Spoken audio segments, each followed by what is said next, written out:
From every mountain and valley the world over are flowers and plants of simple beauty.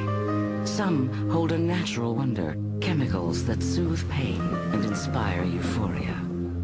At times they've been hailed as a gift of heaven, but in the last century they've been condemned as a scourge of man. Once, marijuana, cocaine, opium, ecstasy, LSD, even heroin were perfectly legal.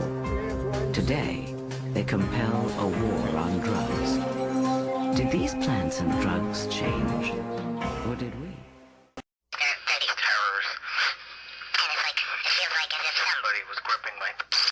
The Papaver somniferum, the sleep-inducing poppy. Its sap can be turned into the most powerful narcotics in the world: opium, morphine, and heroin. Drugs that kill pain and induce joy in the brain's neural centers. Centuries later, Alexander the Great used it to conquer the world. He gave it to his army and carried the poppy to India, where it flourished in the subtropic sun and grew more potent. Alexander's flower found its way to Roman gladiators. Like his army, they eat opium to fight fearlessly, and if mortally wounded, to die painlessly. Opium's dangers were documented as early as 150 AD, when the physician Galen warned that opium must be used sparingly, and added it was better to endure pain than become bound to the drug, a concept today called addiction. You shouldn't criticize other people for the situation that they're in, even if they got themselves into it, because it could be you and it could be somebody that you love. And then what? You know, everyone does it, go never, not me. I would never do that. But you never know. It's not like I planned it. You know what I'm saying?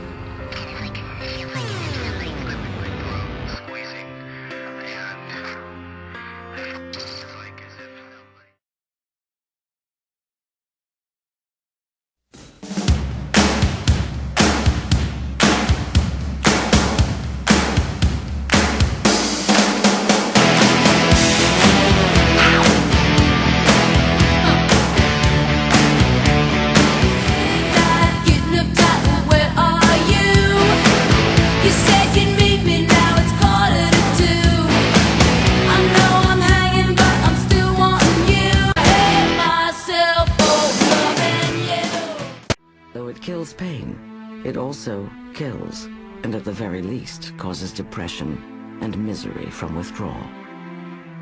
In spite of its dangers, there is no mechanism, no mass media to warn people of the clinical dangers of morphine and opium.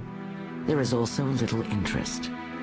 These are the best and only drugs of the 19th century, and morphine is just in time for the most savage war the world had ever seen, the American Civil War.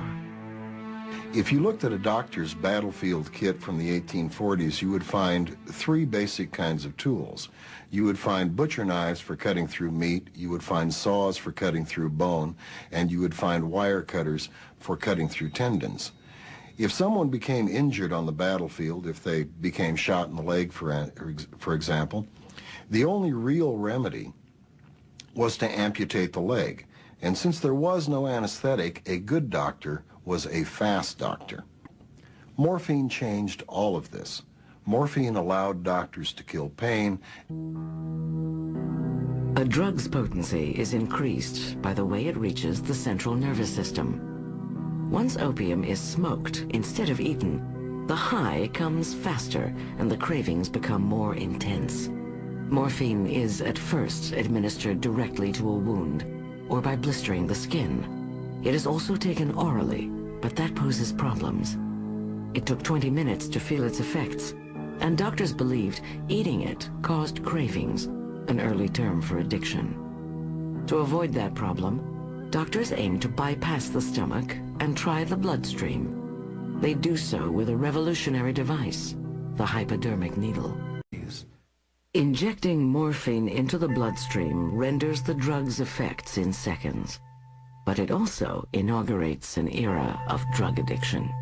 Success can be a burden, and some celebrities buckle under the weight of it. Over the years, I've talked to a lot of stars about making bad choices and battling addictions. In the 60s, your dependency was on what? In the 60s, amphetamines and barbiturates. Amphetamines to stay up, barbiturates to bring you down after you were up. Right. Now, what was it like performing when you were on drugs? Well, for a while it was okay. For a while, Larry, when I took my first ones, I said, this is what God meant for me to have in this world. This was invented for me. You know, I honestly thought it was a blessing, a gift from God, these pills were. And, but then I finally found out I was deceiving myself, that this was one of those things that have a false face, that it's the devil in disguise. You had a drug and alcohol problem. Yes. I guess the layman has to always say this. Why would someone who has everything, apparently everything as we perceive everything, need an extra kick? Someone who hears crowds cheering needs something beyond that. Of course, all this started back before the crowds. Okay, why wouldn't it stop when the crowds come? Well, it's like when sick people take drugs. If you keep taking drugs past the point where you're not sick anymore, then you're an addict. That happens. You don't know when to quit taking the medicine. You don't know when to quit drinking because just because you're not having any problems anymore. If you start drinking when you have the problems, just because the problems or the financial problems or whatever they have, because they stop, doesn't mean that you're ready to stop drinking. You've gotten to like the medicine too much. You've had addiction problems in your life. Yes. How did you get through it? With help. I believe completely in asking for help. You can't do it by yourself. You can't.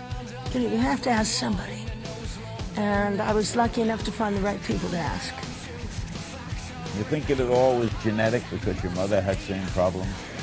Well, they seem to have proved that. You know, it is a gene that is inherited. Pot at 10, cocaine at 12, suicide attempt at 13. Yeah. And here you are. That was just to get attention, by the way. It worked. It certainly did.